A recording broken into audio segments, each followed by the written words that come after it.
Tonight, NDC lays out a raft of demands before President Akufo-Addo and Parliament, calling for implementation of Emil Short Commission report and disbanding of what they call the government's militia as they poured onto the streets today in what was dubbed the March for Justice. Beyond investigating all acts of violence perpetrated by officers of the security agencies under your watch, ensure that all victims get justice as required by law. Tonight we'll bring you all the action from that protest and we hear from the presidency and parliament with assurances the demands will be considered. I have been asked to come and receive the petition so that what should be done officially shall be done for the benefit of all of us in this republic called Ghana.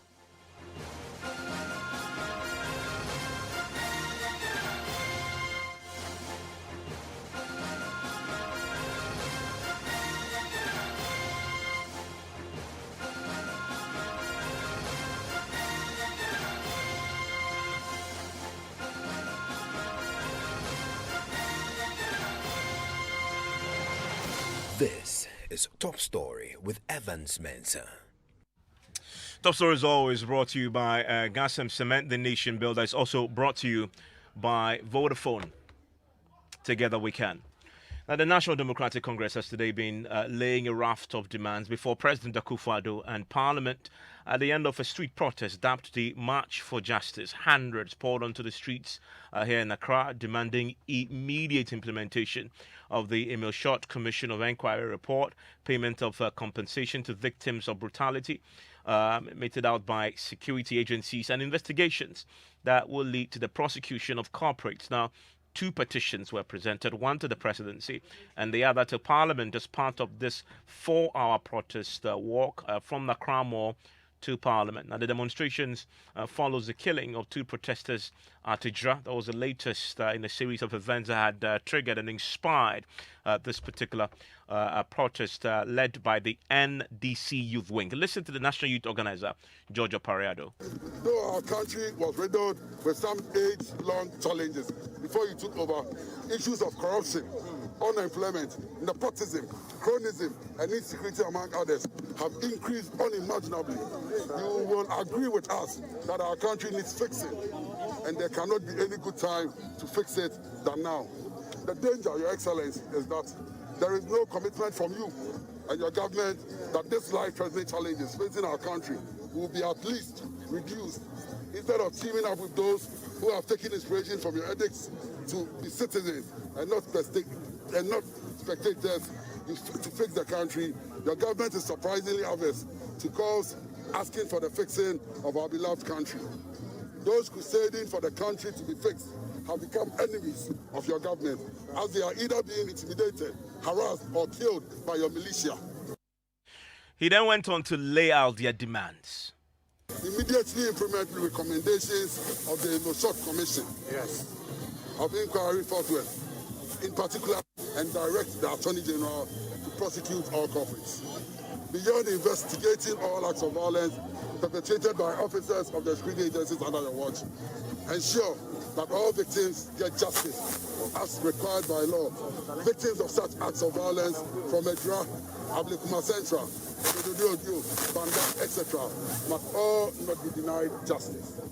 Make provisions towards decent jobs for the teeming youth of the country through proper structural economic reforms and business support for enterprises of young people. Ensure the safety and security of all Ghanaians. Stamp out corruption by prosecuting corrupt officials within your government. To politicize the security services. Introduce reforms to give true meaning to independence.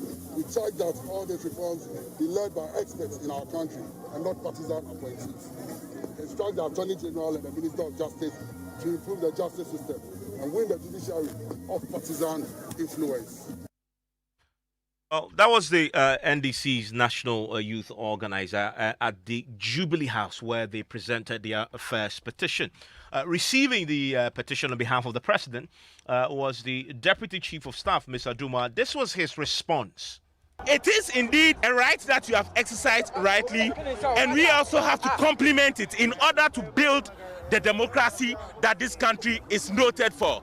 It is not during the tenure of Nana Akufo-Addo that will undermine the rights that have been guaranteed in the Constitution. And for this reason, I have been asked to come and receive the petition so that what should be done officially shall be done for the benefit of all of us in this republic called Ghana.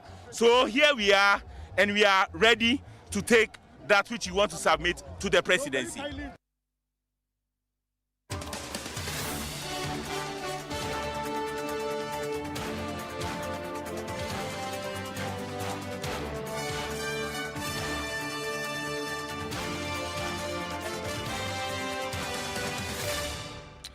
Well, let's get into the details of what happened today. My colleague Daniel Dadzi and Gifty Andoapia both covered this for us, a 360 view of indeed the protests from the beginning to the time that the petitions were submitted finally to Parliament. Daniel is in the studio with me. Daniel, I'm curious about security provided by the police, because we know there was tension leading to this between the organizers and the police. Several meetings were held. Initially, the police position was, we can give you protection. Then it met the IGP, and this seemed to have been sorted out. How did it actually play out in reality when they started? Very heavy security presence, Evans. I saw the Greater Accra commander of the Ghana Police Service very early in the morning, around 6 a.m. He came with a huge contingent of soldiers, of policemen, pardon me, about 20 of them. There was already an armored truck for the formed police units there when we arrived. And so there were lots of policemen along the routes. At points, they literally lined the streets, the police officials, especially when we got to the Ministry of Defense and also to Flagstaff House. Our Flagstaff House is, a Jubilee House itself. There were about 3 different FPU trucks there. The police formed a barricade with their riot shields in the driveway into Jubilee House. And so, yes, the presence was there. The event itself ran quite smoothly. I think there were only There was no incident. There was no disturbances. Well, yes, there was only a couple of times where it seemed like tensions were raised, but it didn't go beyond raised voices and people speaking very passionately. The first happened at Opebia Junction, where the approved route was that on the Liberation Road, they started at the Accra Mall, heading towards Jubilee House. It's a straight shot on the Liberation Road. But when they got to Opebia Junction, the approved route was that they would take a left and go and pass at the Ministry of Defense. When they got to that point, there seemed to be a disagreement because the police officials were asking them to take the turn, and some of the protesters were unaware, and so they were insisting that they wanted to go straight through. Johnson Nsedu Nketia, General Secretary of the party, actually indicated quite repeatedly that they should take the turn, because that was the approved route.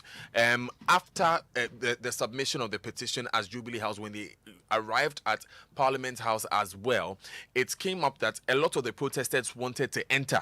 However, they were not scheduled to enter. So again, it was the same Johnson Nsedu Nketia who got out. This time he had a microphone and he said that no, they should clear the way, media enter, MPs enter. Our colleague Gifty, you're with me.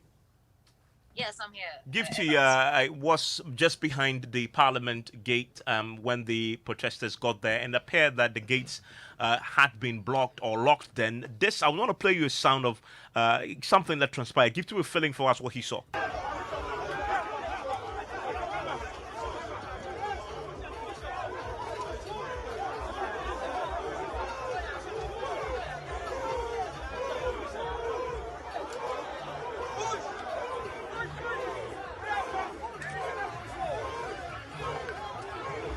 So you hear the protesters shout, push, push, push. Gifty, what is it that you witnessed accompanying what the background sound we're hearing there? When they were saying push, push, what exactly were they pushing?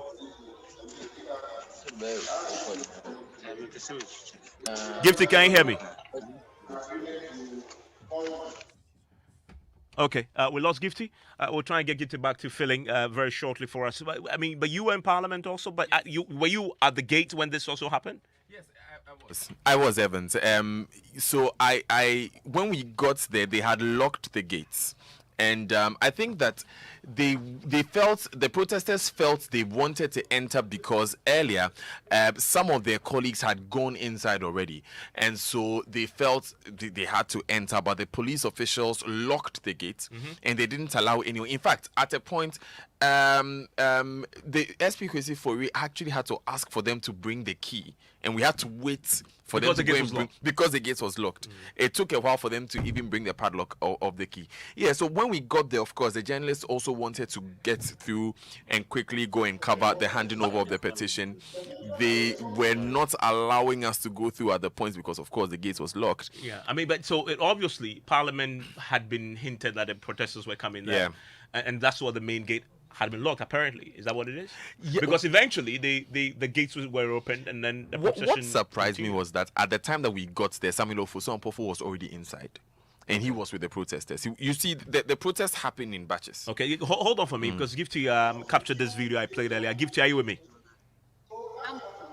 Gifty. Evans, can you hear me? Okay, I can hear you now. But you captured the video I played. So give us a sense of what you saw there, where the protesters were shouting "push." Yes. So you have protesters. These are hundreds of protesters who have gathered. Evans, can you hear me? I can, Gifty. Right. So you have scores of protesters who were, walking all the way, walking along with them. We got to the Parliament House, and obviously the door was closed because not everybody could just enter. I think they tried to sort of regulate who enters and how because of the numbers, because you can't have your Parliament House filled up with protesters. So when they got there, there were a few police officers, behind the gates, and they tried to enter. It was just chaotic. I was there trying to get in myself, and I couldn't throughout. I saw police officers standing by. Initially, when we got there, I saw Chairman of Ofosu-Ampofo who approached the police officers and trying to ask them why the gate was locked. So they explained to them that not everybody can go in. Eventually, he and some other executives were made to go in.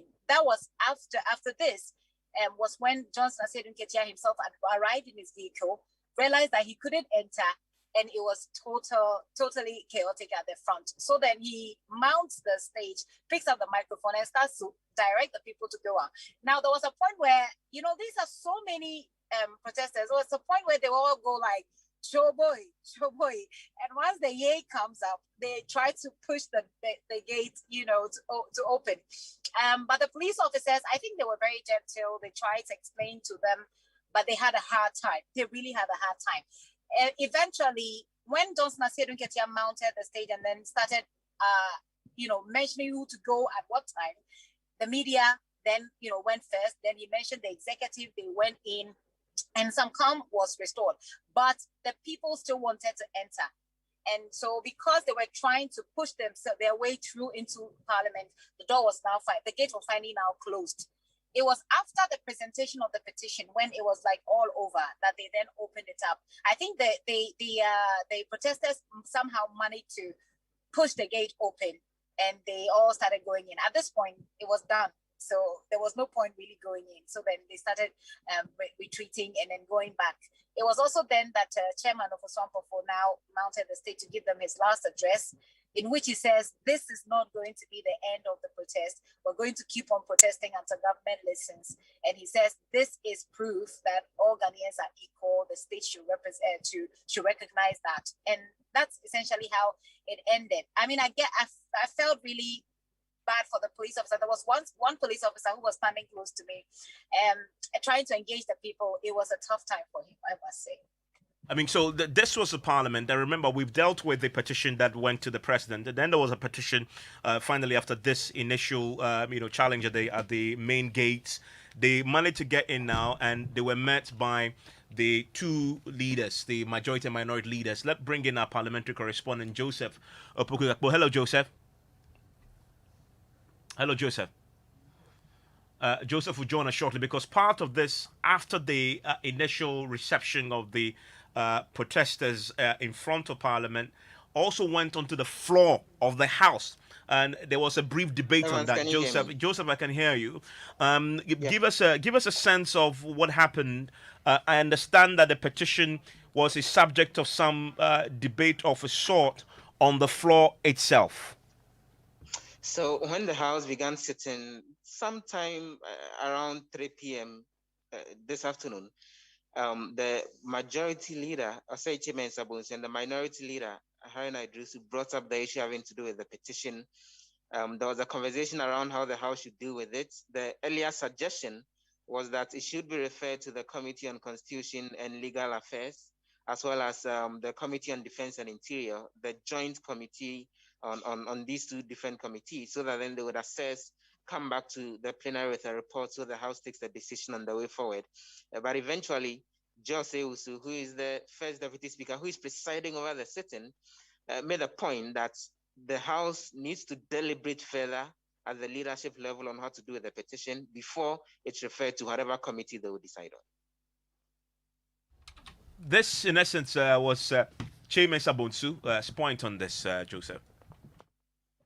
Guaranteed by the Constitution of this country. Freedom of demonstration is also guaranteed. Freedom of speech is equally guaranteed by the Constitution. The Speaker, the demonstration, we are told, was about the right to life, the protection of the lives of the citizens of this country. Mr. Speaker, that cannot be contentious. Since 1993, when we came under this dispensation of democratic rule, we've occasionally run into bumps of security forces who are supposed to protect life and property, clashing with citizens, and the Speaker causing some afflictions to citizens. These are not acceptable.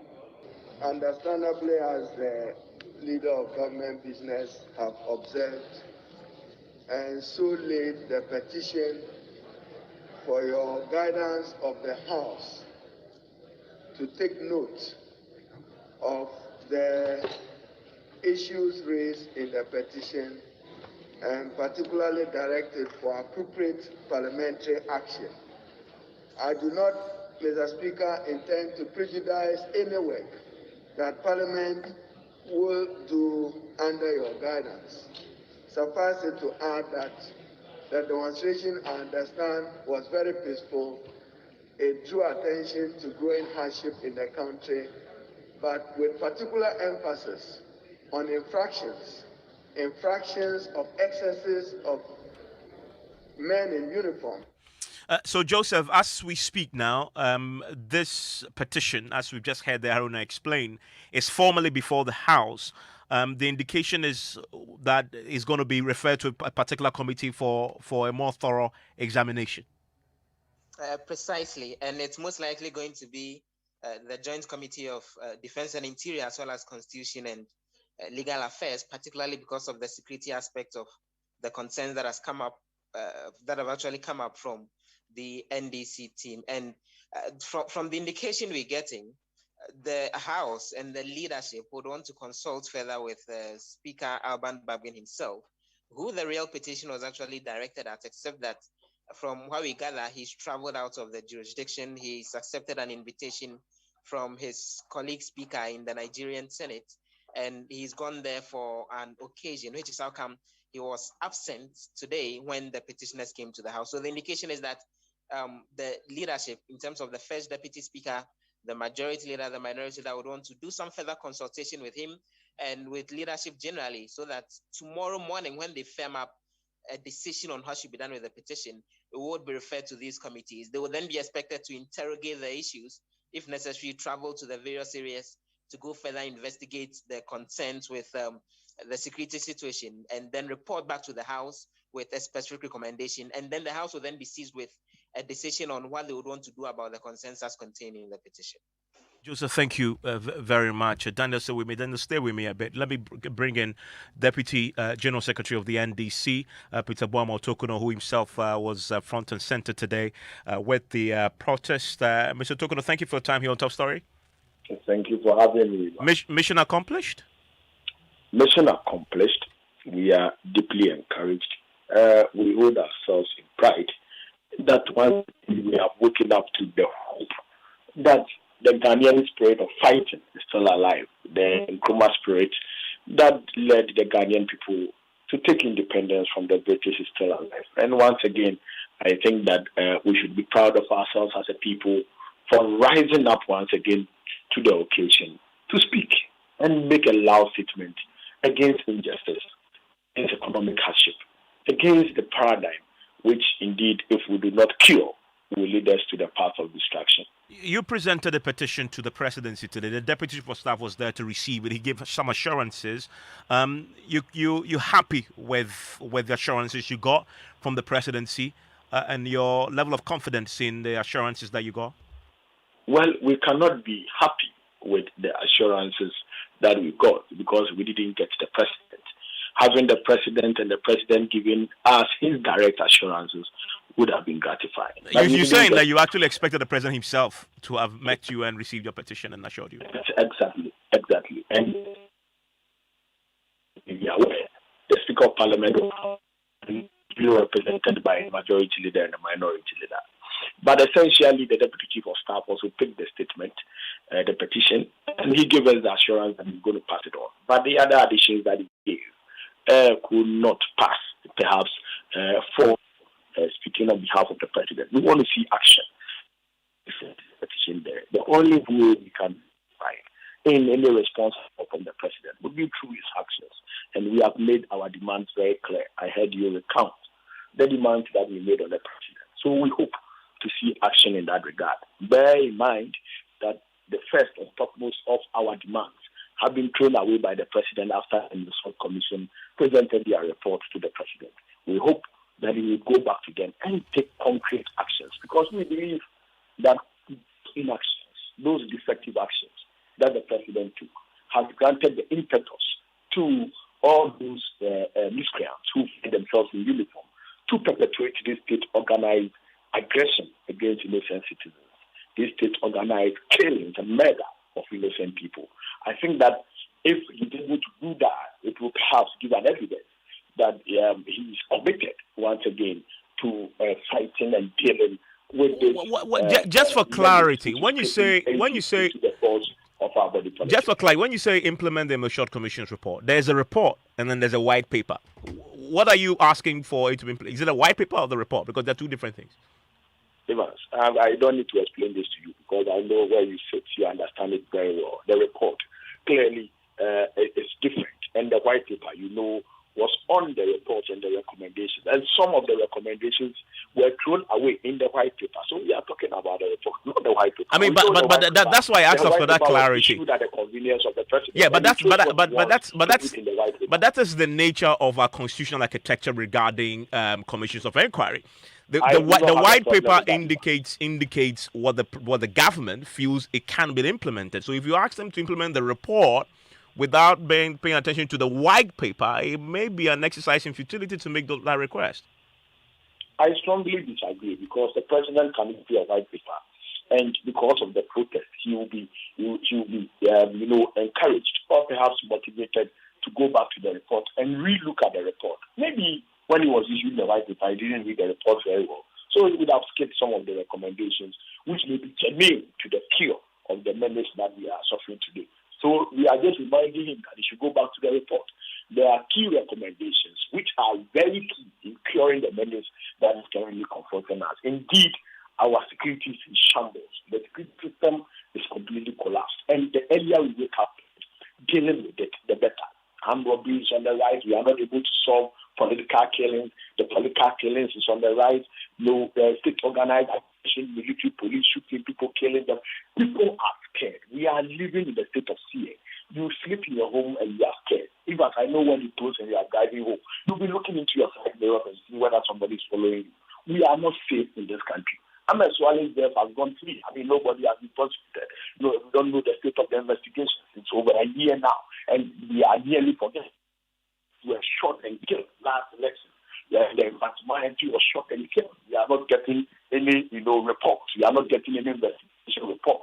Let's talk about about 8 people that were shot, not by unknown assailants, but by military men and policemen, people in uniform.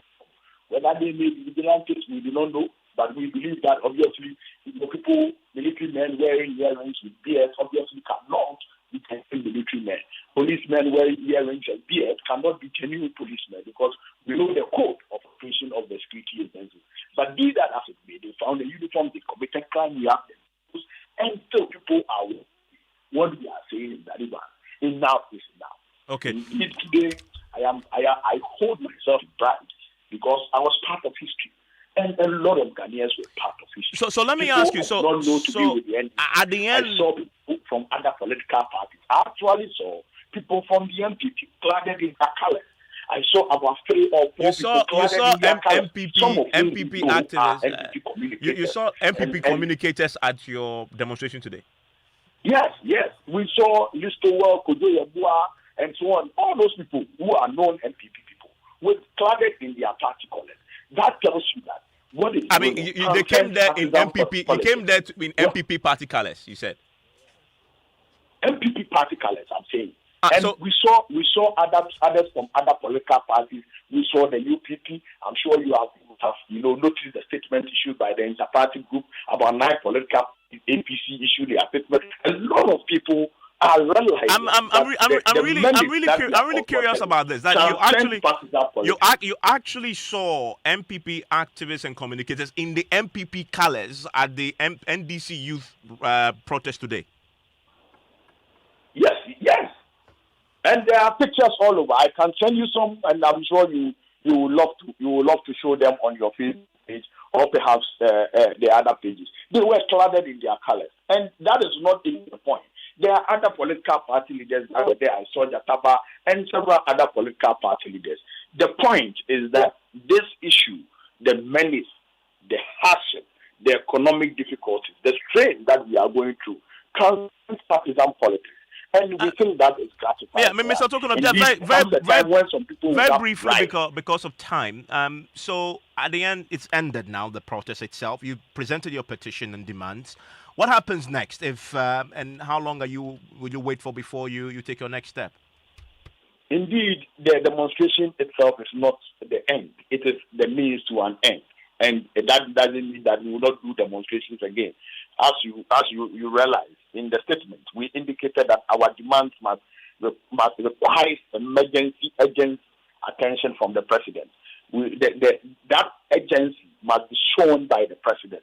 So we are waiting for that response, that immediate response to our petition. I am happy that Parliament has started some preliminary, debate on the matter, and I'm sure when the speaker comes, the appropriate directions would be given and the appropriate action will be taken. I almost hear you say that we would want to see the president act in urgency to this matter because this and you recipe. Yeah, okay. Just for clarity, are you suggesting that there are further protests lined up if you don't see action? Oh, certainly. We will protest unabated. And if we protest... apologies there because we ran out of time on this. I'm grateful, Peter Bomo Tokuno, who will join me on PM Express later tonight.